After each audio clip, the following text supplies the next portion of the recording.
4-5 دن باقی ہیں، انشاءاللہ قربانی ہوگی۔ ہر صاحب حیثیت مسلمان قربانی کرے گا۔ 5-4 منٹ لے لوں بھائی اضافی، شاید کسی کا فائدہ ہو جائے۔ جو عنوان چلا تھا پورا نہیں ہوا، اب عید پہ پورا کریں گے انشاءاللہ۔ ہر مسلمان عاقل بالغ صاحب حیثیت یعنی مالدار مسلمان پہ قربانی واجب ہے۔ یہ جملہ آپ کے سمجھ میں نہیں آیا، یہ ریکارڈنگ سن لینا، اس میں سے یاد کر لو۔ بہت بڑا موٹا مسئلہ ہے، پوچھنا نہیں پڑے گا کہ میرے اوپر بھی واجب ہے کہ نہیں۔ مسلمان آزاد، جیل میں نہ ہو، آزاد عاقل بالغ صاحب حیثیت مسلمان پہ قربانی واجب ہے۔ مسلمان ہو، عقل والا ہو، مجنو پاگل ہو گیا، عقل نہیں تو قربانی نہیں۔ بالغ بھی ہو، نابالغ پہ قربانی نہیں۔ آزاد ہو، جیل میں ہے، کہیں قید ہے، قربانی نہیں۔ صاحب حیثیت ہو، امیر پہ قربانی ہے، غریب پہ نہیں۔ اب ان میں سے جس پہ جو شرط پوری نہیں ہو رہی تو مسئلہ کیوں پوچھتے ہو؟ عیسائی مجھ سے پوچھیں کہ میرے اوپر قربانی ہے تو وہ اصول پہ پورا نہیں ہے، قربانی نہیں ہے۔ بچہ پوچھے میرے اوپر قربانی ہے، ظاہر ہے جو بالغ نہیں قربانی نہیں، عاقل نہیں قربانی نہیں، آزاد نہیں قربانی نہیں، مالدار نہیں تو قربانی نہیں۔ تو اس میں سے 2 باتیں کر دیتا ہوں۔ ایک جو غریب ہے اس پہ قربانی واجب نہیں، زبردستی کا غریب نہ ہو، شریعت کے مطابق غریب ہو، 52 تولے چاندی کے برابر قیمت یا 52 تولے چاندی عید کے دنوں میں اگر اس کے پاس ہے تو قربانی واجب ہے۔ اگر اتنا پیسہ ضرورت سے زائد چیزوں کے زمرے میں ان کا حساب لگائیں، اگر اس سے زیادہ پیسہ نہیں تو قربانی واجب نہیں۔ زبردستی قربانی واجب نہ کرو جی، وہ بھی کر رہا ہے، وہ بھی کر رہا ہے، وہ بھی کر رہا ہے، لہذا میں بھی کروں۔ دوسرے نمبر پہ ایک بچہ ہے، مثال کے طور پہ یتیم بچہ ہے، چچا کے پاس رہتا ہے، چچا غریب ہے، بچہ مالدار ہے، اس کا باپ مال چھوڑ کے گیا، یا یوں سمجھ لو میرا بچہ ہے لیکن اس کے پاس اس کی پرسنل اماؤنٹ، ذاتی کوئی ایسی رقم نہیں کہ اس پہ قربانی واجب ہوتی ہو، بلکہ نابالغ ہے تو نابالغ کی طرف سے قربانی نہیں کرنی، کوئی واجب نہیں ہے۔ کل پرسوں بھی ایک ساتھی کا فون آیا، اور جی میں اپنی طرف سے بھی کر رہا ہوں، بیوی کی طرف سے بھی کر رہا ہوں، ابا کی طرف سے بھی، فلاں طرف سے بھی، 4 ہو گئی، اب 3 حصے بچتے ہیں، تو جو چھوٹے بچے ہیں ان کی طرف سے کر دیں۔ یاد رکھیں بچوں پہ قربانی واجب نہیں ہے۔ کیوں کرتے ہو ان کی طرف سے؟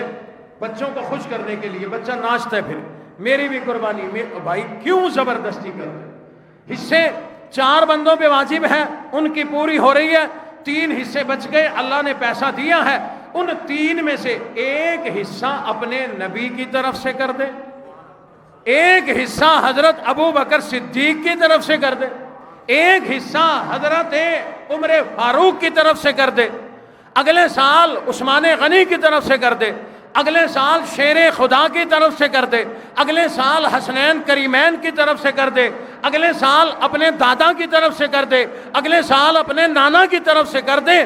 ان کو ایصال ثواب کی نیت سے کیا جا سکتا ہے۔ جو ننھے بچے ہیں ان پر نہ قربانی واجب ہے، نہ ہی کر سکتے ہیں اور نہ کرنی چاہیے۔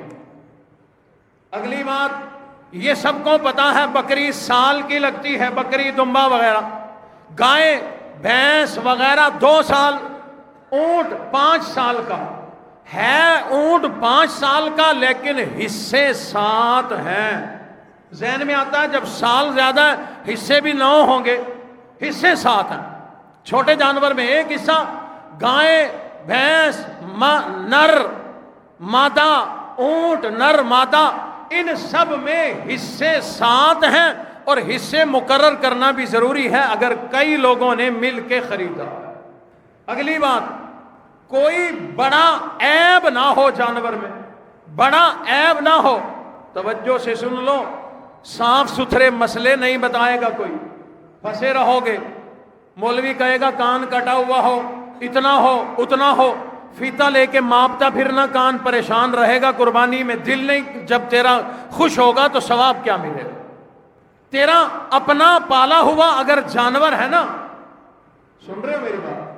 اپنے ہاتھوں کا پالا ہوا جانور ہے نا، یہ میرے ہاتھ جڑے ہوئے ہیں، پھر مسئلہ پوچھو، پھر مسئلہ پوچھو۔ میں نے پالا تھا کان کٹ گیا، میں نے پالا تھا سینگ ٹوٹ گیا، میں نے پالا تھا ٹانگ ٹوٹ گئی، اب یہ جانور لگ سکتا ہے کہ نہیں؟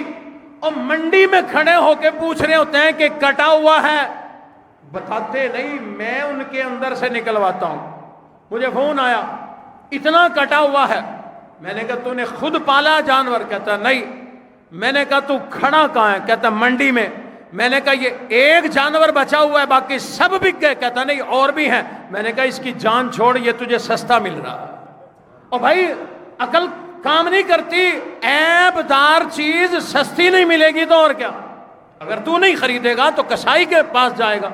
اس لیے موٹی بات ذہن میں رکھو، مسئلے اس جانور کے پوچھو جو تم نے خود پالا ہے، محبت سے پالا، سال گزر گیا، بکرا پالتے پالتے موٹا تازہ کیا، محبت پیدا کی، کھلایا پلایا، سینگ ٹوٹ گیا، اب مسئلہ پوچھ، منڈی میں کھڑا ہوا نہ پوچھ۔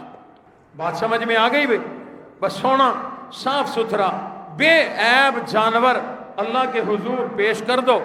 صحابہ نے پوچھا ہمیں ملے گا کیا؟ حضور نے فرمایا ایک ایک بال کے بدلے اللہ سینکڑوں نیکیاں عطا فرمائیں گے۔ ایک روایت میں حضور نے فرمایا قیامت والے دن جب تیرا نامہ اعمال تل رہا ہوگا، اللہ تیرے ذبح شدہ قربانی کے جانور کے سینگ اور کھر سمیت تجھے اس کا صلہ عطا فرمائے گا۔ اللہ ہمیں خوش دلی کے ساتھ، غلط مسئلے نہ پوچھ کے، خوش دلی سے اللہ ہمیں قربانیاں کرنے کی توفیق عطا فرمائے۔ وآخر دعوانا ان الحمدللہ رب العالمین۔